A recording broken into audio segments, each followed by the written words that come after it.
it gets to a point where you finally must accept the reality that your physicality and your mentality as a man are linked, and you cannot be happy and strong in your mind if you are weak in your body. You need to have a strong body to have a strong mind as a man. There's no way to escape it. And that's one of the reasons why I preach so much about training, learning to fight, get in the gym, get bigger, get stronger. You will fix your mind if you fix your body. You should be as strong as you possibly can. We're now teaching the new generation of men that they don't have duty and they can just act on their feelings and act how they feel, and they don't have to act as a man should. Do you know what happens when you get men who just act how they feel? You get school shooters, you get violence, you get rapists. Men who do not control their emotions are dangerous. If you find a man who is stoic, he's not gonna hurt people. He's gonna sit and think about his actions very carefully, and he's gonna be a good man who protects and provides for his family. You find a man who just acts out on impulse and does whatever he feels like, you're gonna find a dangerous man. Sitting here telling men to cry more and act with their feelings, and it's okay to feel this way, that way, etc., and have no self-control. That is why we have the problems we have in the world. Hey, Andrew, so how do I get like a six-pack quick? What's the fastest way to get a six-pack? Why does it have to be quick? Why does it have to be easy? Why do you think life is all quick and easy? Why can't it be hard and difficult? Why can't you suffer? Because suffering is what gives it value. If everyone had a six-pack and it was quick and easy, then it wouldn't be valuable, would it? If everyone walked around with a six-pack and they got it easily, then no one would give a shit. The whole point is that it's difficult to get. Value is linked to difficulty. If you want something that is valuable, you need something which is difficult to obtain. The fact that you just said you wanted it quick and easily shows that your whole mental model is fucked. You shouldn't be thinking about quick and easy. You should be thinking about hard, suffering, pain, going through it. That's what you should be thinking about. This is going to be hard, but I'm going to do it anyway.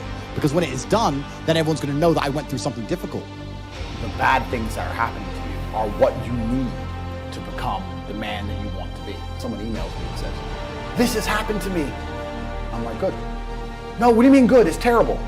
How else are you going to become important? How else are you going to find endless fire to get up and struggle in the face of the competition that's out here? How else are you're going to do all that with a nice, cushy life? If any man's honest with himself, think about the biggest transformative stages in your life. Think about the times you got the most work done. It was a bad part of your life. You were heartbroken, or you lost a house, or broke, or whatever. That's when you did shit. When everything was fine, when the woman's still sucking dick, the mortgage is paid, dinner's on time, it's kind of doop-de-doop-de-doo, little by little, do a little bit of work, do a little bit of relax. But the big events come from trauma. This is it. So it's a cheat code. It's a cheat code to climb the mountain. So when I get a message from whoever and he goes, "My wife left me, I'm devastated," I say, I understand. I completely understand how hard it can be to lose a woman that you've given your entire life to. And you've done so many nice things. And then because of one thing you did, her innate and absolutely insane level of ungratefulness has turned her bitter, and she now talks to you like she hates you over one thing you've done after thousands of efforts showing how dedicated you are to her. And even now that you're prepared to die for her, she doesn't give a shit about you. I understand that pain. But my answer is, good, it's still good. Now take all of that pain, and instead of emailing me, do this.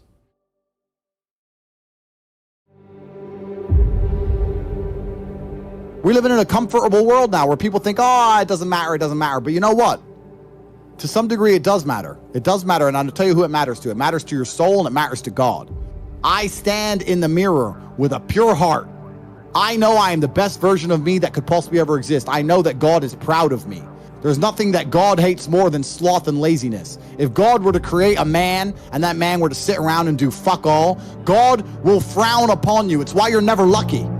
If you're listening to this and you think I'm never lucky, I'll tell you why, because God dislikes you because you're fucking lazy. Start to work, start to show God the beauty of his own creations. You'd be amazed how lucky you'll become. God is unhappy with these people. And inside their hearts, they're unhappy. We talk about depression, anxiety, all those things you mentioned earlier on this podcast. That comes from self-loathing. You loathe your own weakness. You loathe your own laziness. This is what all of these things are. I don't feel depression. How can I feel depression when I'm the most powerful version of me that I could ever fucking be? How can I feel depression when I could squeeze my own hand hard enough to break my own bones? How can I feel depression when I've smashed and destroyed 68 people's faces in front of me, men who thought they could test me in fair combat? How can I feel depressed? It's impossible. Do you understand? Every fucking day, I don't feel like doing things that I still do. It's called discipline. It's called being a man. It's not about feeling like doing it. If you only do things you feel like doing, you know what you end up doing? What? You end up sitting around with a belly, drinking soya fucking latte bullshit. That's what you end up doing if you only do what you feel like doing. You have to wake up and say, I don't feel like training, but I must train. I will stop being a loser. I will follow the word of Tate. You need to do what you're supposed to do, not what you feel like fucking doing. Okay. That's the difference between a man and a fucking child. You do not become a man doing what you feel like doing. You become a man doing what you're supposed to fucking do. The men on the Titanic didn't feel like dying that day. It's your duty. It is your duty to not be a fat piece of shit. But you fucked it up because of a lack of motivation. The world is hyper competitive. If you're going to be a man who's going to sit and say, I'm just sad, you are always going to lose in competition to men like me. And there has to be losers for there to be winners. I am tired of sympathy. Sympathy doesn't work for anybody. I'm not going to sit here and be sympathetic for people who say they're too sad to try hard and do their best. Guess what? Perhaps I was sad every time I did exactly what I was supposed to do and trained anyway. Perhaps I was afraid when I fought anyway. Perhaps I was tired when I worked anyway. This is how you get ahead in life. I don't have a fucking ounce of sympathy for these people who sit here and say, well, I feel this way, so I can't. Then don't do it. Stay down there. The winners are at the top, and the winners at the top don't give a shit about how they feel. We wake up and we perform regardless of how we feel day after day. So if I'm going to ignore my own feelings, I'm certainly not going to take into consideration anybody else's. Yeah. Why am I going to ignore how I feel and make sure I'm constantly performing regardless, flawlessly, and then sit and go, oh, but he doesn't feel good, so he's allowed to fuck up. No, you are not. You're not allowed to fuck up to your ancestors or to God or to yourself. You have to perform. Baseline of masculinity as a whole is the thing that makes a good man a man is that he does what he doesn't want to do. He doesn't want to work and he works anyway. He doesn't want to go to war and he fights anyway. He doesn't want to get up, he gets up anyway. That's the whole point of it. We didn't want to die in the Titanic. Guess what happened? We died in the Titanic.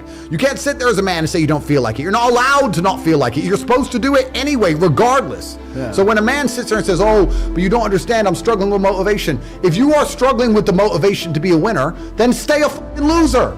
No problem. Stay a loser. Don't care. Because in my circle, there's no losers around me. Your energy is disgusting. I find it revolting. I don't like weakness around me, even near me. Even people coming up saying hello to me. If you're depressed, don't even shake my hand. I do not have time for losers on any regard. Winners only.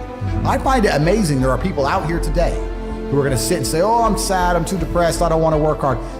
Do you understand that only 200 years ago, there were peasants out working a field, starving, surviving the Black Death, surviving the plague, struggling to exist just to reproduce so that 200 years later, you can be the end of their bloodline, for you to sit on your ass and do fucking nothing. Like, you're a fuck up. You're fucking up your entire bloodline of your entire ancestry.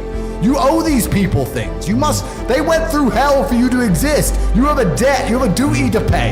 You have to be the best possible version of yourself. And the same to God. God loves people who try. God loves people who work hard. It's amazing if you try your very best all the time, what God will give you. He'll give it to you, anything you want, if you actually try. Not convincing yourself you try, actually try. They're different things. I do not feel like training, but I still train because I'm a disciplined individual. You don't get to go through life only doing the things you feel like doing. Do you know who gets to do that?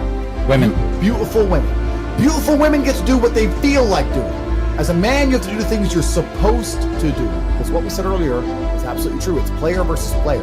Now, if I wake up, I've already got this massive head start over you in life. I'm getting every genetic gift, plus all my finances, plus my network. And I wake up and I decide, even though I don't feel like working, I'm going to work my ass off. And you wake up way down there, peon, and you can't be bothered to work.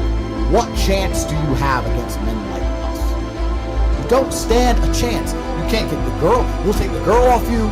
We'll bankrupt your ass. We'll kick you out your house.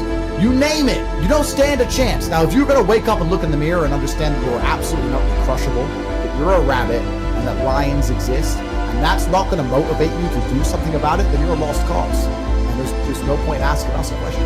You know exactly what you need to do. If you want to stay killable, then stay killable. But I can't live that way. I would refuse to live that way. It's a disgrace to my bloodline. It's a disgrace to my parents who struggled to raise me for me to be anything other than the best version of myself.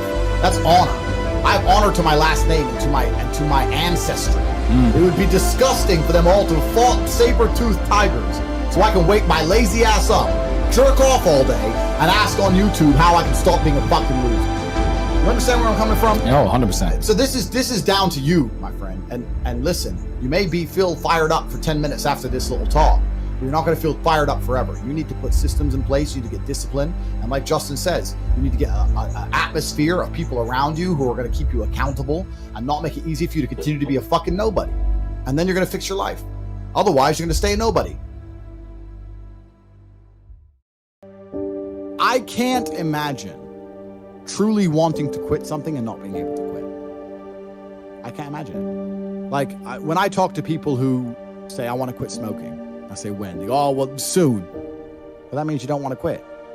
You want to keep smoking for a while and quit later. I can't imagine a mind frame or a mindset where I want to do something and can't do it. Because if you have that kind of mind, if your mind is so fundamentally broken that you cannot do with your own mind what you want to do, right? You know, like that, then you're just fucked. If you cannot control your own mind, then you are just a feather in the wind of life. Because your own mind is the only thing you can control. You can't control the weather. Right. You can't control other people.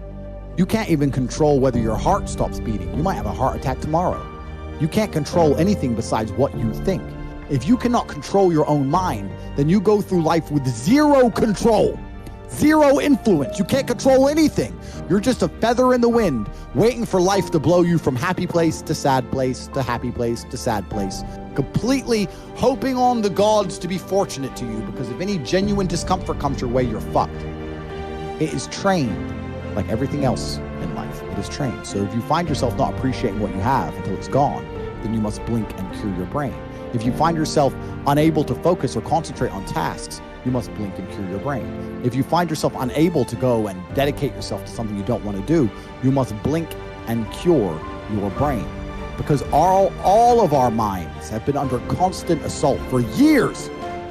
The way the mind functions, the way people interact, has changed so significantly in the last 10 years you wouldn't believe. Because everybody's fucking distracted. They're getting distracted by this, distracted by that, watching fucking Netflix, jerking off to Pornhub like fucking jackasses. It's so easy to win if you can control your own mind. But it seems that nobody fucking can.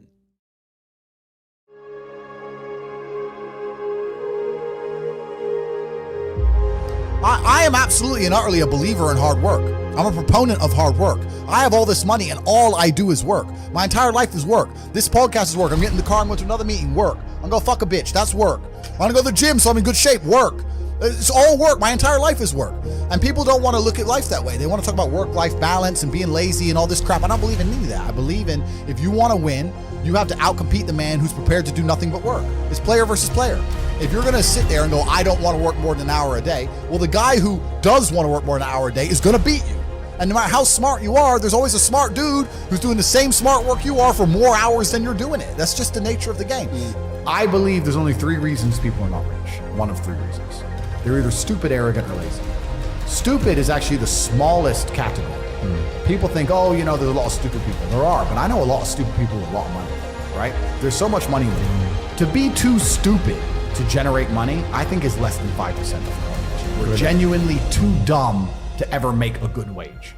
Then you have arrogant and lazy, and these are the 2 most common. Lazy because people just, oh, you know, but I need time to myself. Oh, you know, but it's the evening. Or, you know, it's hyper competitive. There are people who do not need times to themselves. There are people, there's an Indian in Islam, or there's a guy in Islamabad who'll do your job online for $3 an hour and he doesn't sleep. You're gonna lose, right? So if you're gonna be lazy in any regard, you have to understand there are people like me who are billionaires who work 18 hours a day. When I finish this, I get into my car and I open my laptop and I work on my way to my next appointment. And I'm gonna work all night until the day I go. When I go to sleep, I close my laptop and I'm asleep a minute later. I work, that's all I do. So lazy is a big problem because people go, oh, but I just want to relax. If you just want to relax, that's fine. But you're competing against people who just don't want to relax and you're going to lose. And the last, and I'd say that's around, a lot of people have that element to them. A lot of people are lazy. That's about 50% of people. But the main reason people are not rich is because they are arrogant. 50% of people are brutally arrogant. And I'll give you an example. I have a school where I teach people how to make money online. It's called The Real World. What's called Hustlers University is now called The Real World. TheRealWorld.ai. You can see it at CobraTip.com. I sit here as a billionaire and I sit and say, I will teach you how to make money online. Anybody, 18 modern wealth creation methods. It's $49 a month. And people will sit there in their brutal arrogance and as a brokey with no money and go, yeah, but can he really teach me? I have everything you've ever fucking dreamed of. I have all the money. You have nothing, and you're so arrogant that you believe you know more than me, or that you can do it without me, or that I don't know how to teach you. The arrogance of people is truly mind-bending. If you know so much, why are you broke? You obviously don't know. If I wanted to learn how to box, I wouldn't walk into a boxing gym, find a guy who can box and go, yeah, you know, not bad, but can he really punch? Like, this is how people think when it comes to money. You guys are all successful enough. You can sit there and say, look, I do X, Y, Z. I have X, Y, Z. You don't have it. So do you want to learn how to play piano from the piano teacher, or do you want to sit there as an arrogant brokey? Most people are brutally arrogant. And you can sit there and you can try and help them, and they're just so arrogant. They think, oh, I can do it myself, or I'll work it out myself. I don't need help. And it's arrogance, and it keeps them at the bottom. Everything great that's happened to me in my life, someone taught me. I had a kickboxing coach. My dad was my chess coach. You get taught things. To sit there and think you're too good to learn. Well, this is the problem. Most people are broke. Most people are broke because they're arrogant, bro. It's the truth. It's nothing to do with how stupid they are. They're just arrogant people. When I was broke, I couldn't sleep. I don't know how there's broke people out here sleeping just fine at night. Going, oh, you know, inflation's 20%, gas prices are 6 times, everything on the news is a lie, I never stand a chance of ever getting rich, where's my pillow? Like, what the fuck is wrong with you people? I'd go to bed at night as a teenager and think, I looked it up on the internet. It was a Honda Civic Type R. I wanted one. It was 38,000 pounds. I had no money. Less than 50 pounds in my bank account. Couldn't afford it. Then I looked up how much a Ferrari cost. 210,000 pounds. And I said to Tristan, my brother, I was like, there are people with 210,000 pounds for a car. And he's like, yes, so? I'm like, no, not so. How? If I worked my job for 6 years and saved every penny, if I walked to work and didn't eat, I couldn't buy this car. How are people doing this? I couldn't sleep at night when I was broke. I knew that everything was a lie. I knew the Matrix was lying to me. I knew I had to find a way out. I was sitting there going, I refuse to live my human years and be some second-class citizen peasant when there's people out here who get to do whatever the fuck they want. I couldn't tolerate it, and I was so uncomfortable that it gave me the motivation I needed to escape. But the people who go, oh yeah, nice Ferrari, yeah. Back to the TV. Dummies, losers. And the thing about the world is, we need losers. I'm not mad at losers. If that's the reality you've chosen to live, you get one spin in this version of life, and you decided you want to be a loser, that's fantastic, because my cars need cleaning, you know, my hotel room needs cleaning, I have a party with all these beautiful women that's a bit of a mess. Please, go pick it up. Somebody needs to do that shit. I ain't gonna fucking do it. If I had to walk into a hotel room and clean up after some other man's party, I guarantee you I'd do whatever it fucking took to become rich so I didn't have to do that shit. But you wanna do that for 20 years? Thanks, friend. Someone's gotta flip the fucking burgers. Someone has to make the fries. I want a Happy Meal now and again. But I don't feel sorry for you people, because you fucking deserve it, because it's a decision you made. You made that decision. If you're sitting at home and you say, I don't want to be a loser, you know what to do. I told you how to escape the Matrix. CobraTate.com. You can join. I'll teach you. But if you're going to sit there and go, nah, maybe this guy with hundreds of millions of dollars is trying to scam me out of 25 pounds. All right, smart ass. Have fun at McDonald's. Get fucked. I have no sympathy for these people. Zero. My basic premise is that I refuse to believe in things that take power away from me. If you are in a haunted house and you believe in ghosts, you're scared of the haunted house. If you're in a haunted house and you don't believe in ghosts, you're just in a house and you don't care. So I don't like the idea when someone explains to me the idea of one day waking up and being miserable and not wanting to live anymore, and it's nothing to do with my circumstances and I have no power over it, and no matter how good my life is, I'm still gonna feel terrible and I'm gonna wanna die. That's not an idea I subscribe to. Yeah, Feeling depressed is real. Yeah. Depression as a disease, I do not subscribe to. The idea, I believe, that if you feel depressed, something is depressing you, and you should try your best to fix it. You should take control of your life and do your best to fix it. The idea, but they don't say that. They don't talk that. They say depression like it's this magic thing that comes out the sky and it gets in your brain, and you're sad no matter what, and there's nothing you can do about it, and you need to only take pills. And I think that's a very bad way to look at the world, and that's a bad idea to subscribe to. And if you start to feel depressed, let's say your girl leaves you, you start to feel depressed, but you believe in the idea of depression, you're now going to start diagnosing yourself as clinically depressed, self-hypnosing yourself into hypnotizing yourself into being clinically depressed. And it's amazing how you can speak things into existence. I cannot become depressed because I don't believe in it. That's just who I am as a person. I don't believe in it. I do not believe in things that take power away from me. So, and people sit there and they try very hard to convince me it's real, which is actually quite interesting because it's always usually depressed people who sit there and try very hard to defend this idea. If you're so scared, if depression's so terrible, why are you sticking up for it? Why are you fighting so hard to convince me it's such a powerful force? Why shouldn't you be doing the opposite? Shouldn't you be listening to me? Whose team are you on? Like, do you want to be depressed? Like, it's insanity, these people who are so desperate to push this idea. I think that you feel depressed sometimes because you're human. And also, let's look at it. Let's pretend I'm completely wrong, right? We can look at situational depression like you just described. We can talk about brain imbalance and chemical imbalance. We can talk about clinical depression that you get and it's chronic and there's nothing you can do about it, whatever. Let's pretend all these things are completely true. The best option, the best thing to do is still to get up, be an adult, control your emotions, be stoic, and do the things you're supposed to do day after day. Laying in bed and doing nothing is never going to be the best option. The best option is still to go to the gym, to work hard, to run your business, to be successful. So it doesn't matter. We're talking about the different positions on the chessboard. But if the rules of the game remain the same, regardless of the position you're still trying to win, you still have to do the same things. So does it even matter at this point? If you come along and say he's depressed because of X and he's depressed because of Y and he's depressed because of Z, and the answer to all of them is still the same thing, then I don't give a fuck why you're depressed. All I know, what I will say as a matter of fact, is this world is hyper-competitive, especially as a man. Most men are walking through life and they don't realize that it's constant competition. I was driving here, even as I was driving here, I was looking out the windows, and all these people just walking around. One of them had a fucking croissant. One of them was dressed like a dickhead because it's London, thinks he fucking looks cool. This is a fucking moron. We've all seen them. Yeah, moron. Some of the dude just talking shit on the phone. Some other guy with headphones in, waiting to be fucking murdered, wouldn't even hear it coming. And all these NPCs, I'm just looking at them going, do they realize they're in endless, constant competition?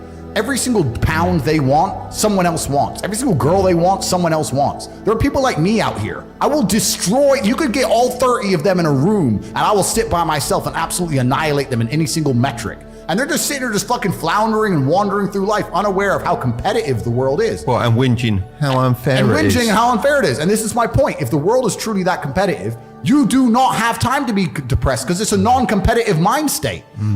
You could be depressed for X, Y, Z, whatever. I'm not depressed. And I want the money you want, and I want the girl you want, and I want the status you want, and the car you want, and the house you want. And I'm gonna get it, and you're fucking not. And that's the bottom line of life. What I'm saying is you're playing a game and it's a competitive game and you need to build a mindset that allows you to be ultra competitive. And if you want to sit there and say, no, I want a non-competitive mindset, then fine. You know what you call people who do not win competitions? Losers. Correct. It's just the bottom line of life. And it's kind of interesting because everyone pretends they give a fuck, but nobody does. Especially women. And I know I get attacked for women, but women truly don't give a fuck. If you ask a woman the kind of man she wants, she will never say depressed or sad. Ever. She wants a man who is ultra capable, ultra competent. I've literally had women say to me, you know what, I love being around you. I'm like, what? I don't have to think. I'm like, what do you mean? Because I just turn up and like, we just walk in the hotel and everyone, staff do anything we want and the jet's just on the runway and we just land and I'm in this beautiful place and I don't even know where I am and I get to just turn my brain off and it's great. Like, they want someone who is fun and spontaneous and charismatic and successful. They don't have time for sad dudes. They don't care. So the world doesn't care. The world has never given a shit about sad men. So if you're gonna sit there and self-diagnose yourself as a sad man, you're gonna have a shit life and nobody's ever gonna give a fuck and you're gonna perpetually lose forever. And that is your decision. I am so scared of being that person. The idea of that terrifies me to the point where I don't even want to accept that as a reality that can possibly exist. I don't give a shit what happens to me in my life. I don't care how bad it is. I don't care if the worst, most heinous things I could possibly imagine happen to me. I know that my sadness, my depression will be temporary because I will never stay a loser. It is against my creed. It's not in my DNA.